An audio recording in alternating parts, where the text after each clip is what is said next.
नमस्कार सभी धर्मी लोगों का आपके अपने चैनल पर एक बार फिर स्वागत है। क्रिसमस का महान पर्व चल रहा है और मैं आपको बाइबल के जीवित और अनंत वचनों पर लेकर चल रहा हूं। यह सिर्फ वचन ही नहीं है, जिस प्रकार परमात्मा जीवित है उस प्रकार यह वचन भी जीवित है और इन वचनों के माध्यम से परमात्मा ब्रह्मांड में, संसार में अपना कार्य कर रहा है।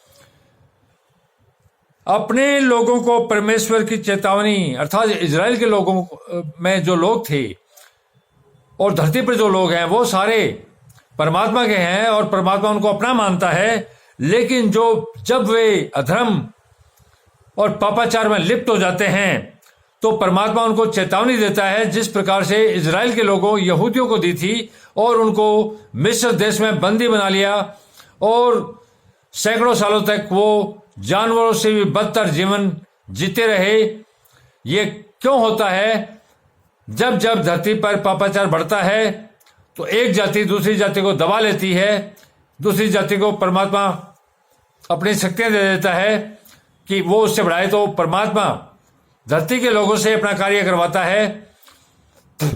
एक की शक्तियां कम कर देता है, एक की बढ़ा देता है। इसी प्रकार से याकूब के घराने में यह प्रचार करो और यहूदा में यह सुनाओ, हे मूर्ख और निर्बुद्धि लोगों, हे मूर्ख और निर्बुद्धि बिना बुद्धि के लोगों, तुमको आंखें रहते हुए नहीं तुम्हें आंखें रहते हुए दिखाई नहीं देता, जो कान रहते हुए नहीं सुनते और कान रहते हुए तुम सुनते नहीं हो, यह सुनो यहोवा की यह वाणियां। यहोवा का मतलब है एक परमेश्वर। परमात्मा एक है और एक के दो नहीं हो सकते। जो एक परमात्मा को दो में देखता है वो अंधा है, देखता ही नहीं है। धर्म शास्त्रों में तो परमात्मा का ये वचन और मंत्र हैं जो एक परमात्मा की ओर ले जा रहे हैं, इसलिए सारे धर्म शास्त्र दुनिया के सारे पवित्र हैं। यहोवा की ये वाणी है, क्या तुम लोग मेरा भय नहीं मानते? अर्थात परमात्मा की ये वाणी है कि तुम जिनको मैंने बनाया धरती पर मेरा भय नहीं मानते और पापाचार में लिप्त हो। क्या तुम मेरे सम्मुख नहीं थरथराते? क्या तुम मेरे पाप करने के बाद भी कांपते नहीं हो? मैंने बालू को समुद्र की सीमा ठहराकर युग युग ऐसा बांध ठहराया कि वह उसे पार न कर सके। अर्थात मैंने समुद्र के पास में बालू मिट्टी डाली है और उसकी सीमा ठहरा दी कि इससे तुझे आगे नहीं आना है। तो युगों युगों से समुद्र अपनी सीमाएं तोड़ के नहीं आ रहा है धरती के सूखे भाग में, इसको समझो। और चाहे उसकी लहरें भी उठे तो भी वे प्रबल न हो सके। लहरें भी उठती है उसकी, और लेकिन वे इतनी प्रबल नहीं होती कि सारी धरती पर फैल जाएं, और फैलनी चाहे तो पानी इतना ज्यादा है समुद्र में कि सारी धरती को भी डुबो सकता है। लेकिन परमात्मा ने उसकी हद मुकर्रर की हुई है, उस हद को नहीं लांघ सकता समुद्र भी। या जब वे गरजे तो वे उनको न पार कर सके। अर्थात उस बालू मिट्टी को, उस सीमा को वो पार नहीं कर सकते और हम पार कर जाते हैं। यहां यह मतलब है, पर इस प्रजा का हठीला और बलवा करने वाला मन है, अर्थात इस पापियों का मन हठीला अर्थात जिद्दी किस्म के लोग हैं और बलवा करने वाला का मन सा है इनका। इन्होंने बलवा किया और दूर हो गए, और बलवा करके दूर हो गए। वे मन में इतना भी नहीं सोचते कि हमारा परमेश्वर यहोवा तो बरसात के आरंभ और अंत दोनों समय का जल समय पर बरसाता है। अर्थात वो इतना भी नहीं सोचते कि परमात्मा समय समय पर बारिश करता है और बारिश का प्रारंभ और अंत भी समय पर करता है, और कटनी के नियत सप्ताहों के लिए को हमारे लिए रखता है। अर्थात जब फसल पक जाती है उसका भी एक तय समय कर रखा है, हमेशा नहीं पकती। हर चीज जो सृष्टि में है, जो धरती पर है, उसको व्यवस्थित कर रखा है। उसको व्यवस्थित इसलिए कर रखा है कि परमात्मा चाहता है कि हर चीज व्यवस्थित ढंग से ही चले, इसलिए हम उसका भय माने वो इसलिए कि हम उसका भय माने, परंतु हमारे अधर्म के कामों के कारण वे रुक गए हैं। परंतु हमारे अधर्म और हमारे पापाचार के कारण वो काम रुक गए हैं। और तुम्हारे पापों के कारण ही तुम्हारी भलाई नहीं होती, और तुम्हारे पापों के कारण तुम्हारी भलाई नहीं होती। आज भी संसार में आप देख लो कि जिनकी भलाई नहीं होती, जो प्रोग्रेस नहीं कर पाते, उनके पापा, उनको उसके पीछे उनके पापाचार का पाप के ही कारण है, और कोई कारण नहीं होती। मेरी प्रजा में दुष्ट लोग पाए जाते हैं, अर्थात मेरी प्रजा में सारी धरती के लोग परमात्मा की प्रजा है, लेकिन इसमें जो दुष्ट लोग पाए जाते हैं उनके लिए बताया गया है, मेरी प्रजा में दुष्ट लोग पाए जाते हैं, जैसे चिड़ी मार ताक में रहते हैं, जैसे चिड़ी मार ताक में रहते हैं कि कब चिड़िया बैठे और कब उनको मारूं, वैसे ही वे जो दुष्ट लोग हैं घात लगाए रहते हैं। वे फंदा लगाकर मनुष्य को अपने वश में कर लेते हैं, वे फंदा लगाकर मनुष्यों को वश में कर लेते हैं।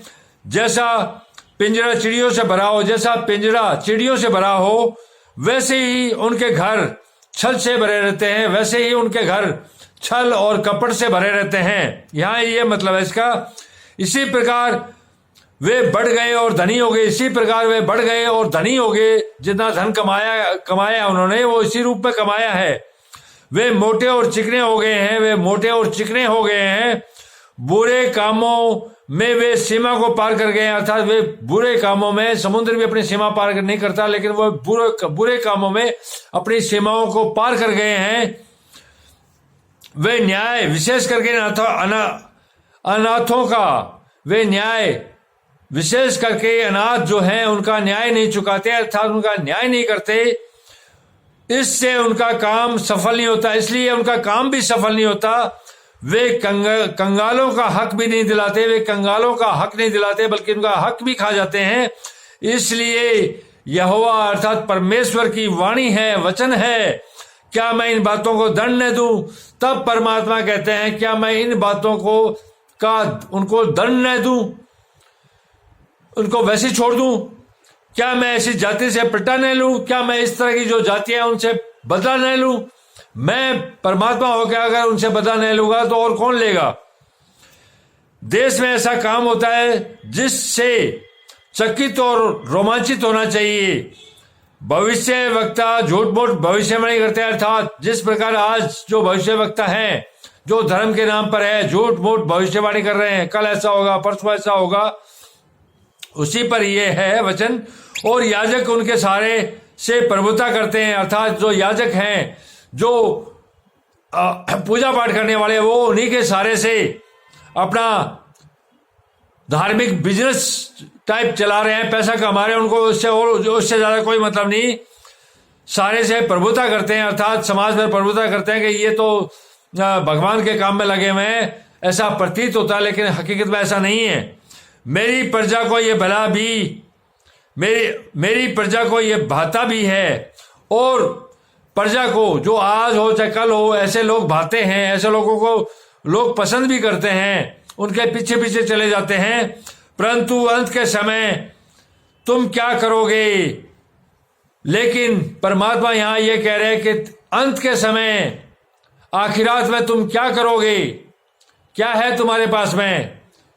तुम्हारे कर्म ही हैं जो मुझ तक आएंगे, और मैं उसका बदला अपने तरीके से लूंगा। यहां इस वचन का मतलब यह है, परमात्मा एक है तो धर्म एक है, और दुनिया के तमाम धर्म ग्रंथ एक परमात्मा पर आपको ले जा रहे हैं। तो कृपया करके किसी भी धर्म ग्रंथ का अपमान मत करो। वो एक परमात्मा और उसके वचनों पर चल रहा है, चाहे वो वेद हो, चाहे गीता हो, चाहे बाइबल हो, कुरान हो, तौरात हो, इंजिल हो, जैन धर्म ग्रंथ हो, बौद्ध धर्म ग्रंथ हो, गुरु ग्रंथ साहिब हो, सारे पवित्र हैं। ये पवित्र ग्रंथ का ज्ञान आपको परमात्मा के मार्ग पर ले जा रहा है, और आपको इस धरती पर तो सुख मिलेगा ही मिलेगा, स्वर्ग मिलेगा, और आखिरात में भी आपका